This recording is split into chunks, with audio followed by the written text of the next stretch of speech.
Alright, we're back. This thing is really blurry. Don't know if it's my lens or... Anyway. Not sure anyone will ever be able to read that, but basically the IP address I'm using on the network for this server, which is this laptop, is 192.168.1.126.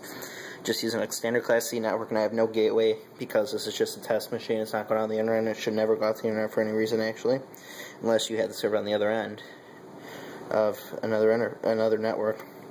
But you can see there I'm using Ethernet interface 3 because this is a laptop. There's a lot of screwy hardware, so for some reason it goes from Ethernet 0 to 3 when it boots.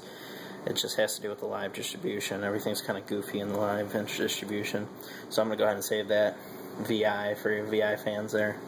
Alright, so we got to bring that interface up. So we're going to do an if config to check that interface out. And as you can see, we only have a single loopback interface. We got to bring our Ethernet 3 up. So we're going to do an if up ETH3. Enter. Now that we have no errors, we're going to go ahead and do our if config again and check it out. And look at that. If you could see, I can see. This is so blurry. I hate this camera. Anyway, there's our Ethernet 3 interface up. Blurry as can be. It's because of this shiny screen, I think. I don't know. Or shitty camera. Crappy camera, sorry. Anyway. So now we got our interface up. So basically what I'm going to show you next is the console I created. Now this is a custom JSP / Java servlet application. JSP being the side that really displays the web pages, and the servlet being the one that does the work, connects to the database, blah blah blah, whatever. First of all, I guess I can show you the database. So we're going to log into our MySQL database. The user is by default Keurig 123. We're using a password for P, and the database is just Keurig. So the password is also Keurig123 by default. 123, enter, and boom, boom, we've got it. So it's in. So we're gonna show our structures here. We have two tables. We have a users table and a machines table for storing the machines or storing the user. So, and we gotta give it that, and boom, we've got our users tables there. So basically that's what we got. It stores our users and our machines. So we're going to open the Keurig console now. Basically what we got here is our Keurig database management system, completely written by me.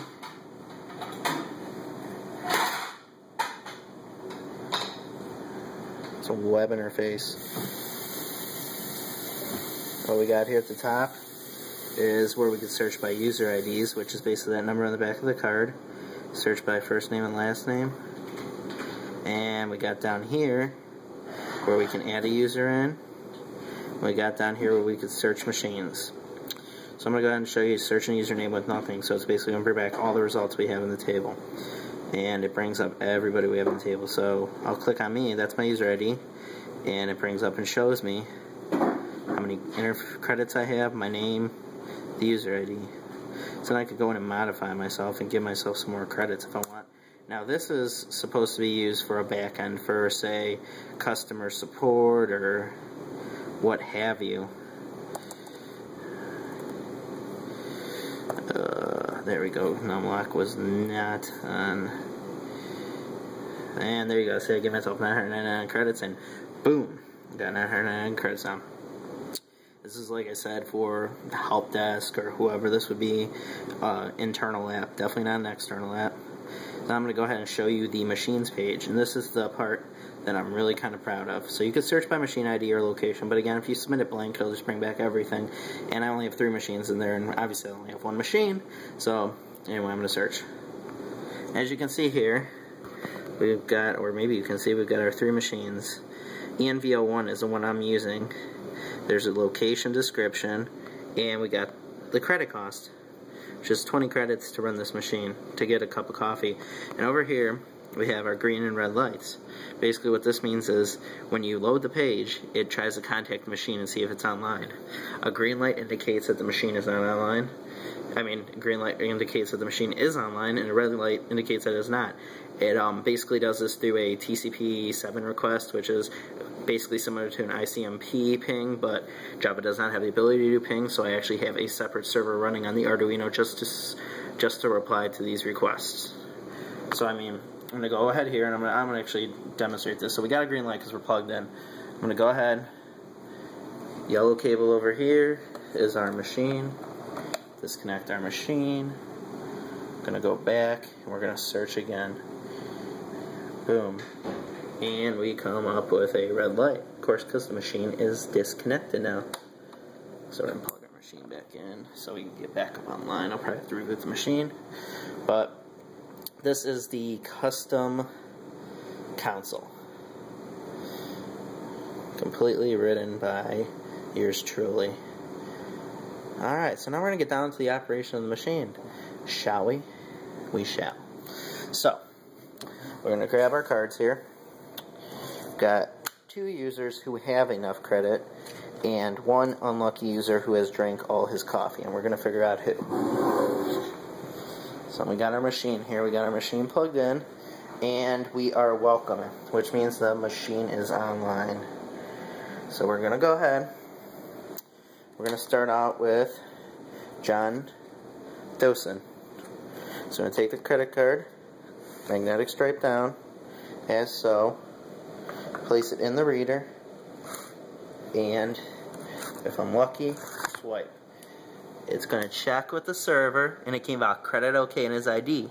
And if you come over here to the Keurig machine, since he had enough, the machine turned on. Voila. Because he has enough credit. That credit was deducted from his account. So next we're going to do Sean Majeski, check if he can get a cup of coffee. So again, put it in the machine, and I'm going to go off camera now because I have to hold. Checking. Insufficient credit, Sean. Oh no. Try him again. Oh, it read it wrong. I do have sufficient credit. The card slipped out of the machine when I was swiping that time. That's why it didn't work the first time. Alright, so now we're going to try John Freddy. Will he be the lucky winner of not have enough credit? We don't know till we try. Here we go. And insufficient credit. The machine did not turn on. And there you have it, basically. It took quite a while. I'll get a little close-up of my point of sale, quote unquote, here. Basically cardboard. But whatever. Got our Arduino board here. You can see here there's a micro SD slot. These boards are really fun to play with. And of course, my lovely soldering jobs there. I am a world-class solderer, as you can tell. Solderer. Not really, I'm kidding. And then we got our front of our board here. That board, obviously, as you can tell, was soldered by me, and this one was not soldered by me. You can tell the difference. But, there you have it. And we are a wrap. I'll get one shot of my Weller soldering iron. That's my pride and joy right there. Alright, thanks for watching.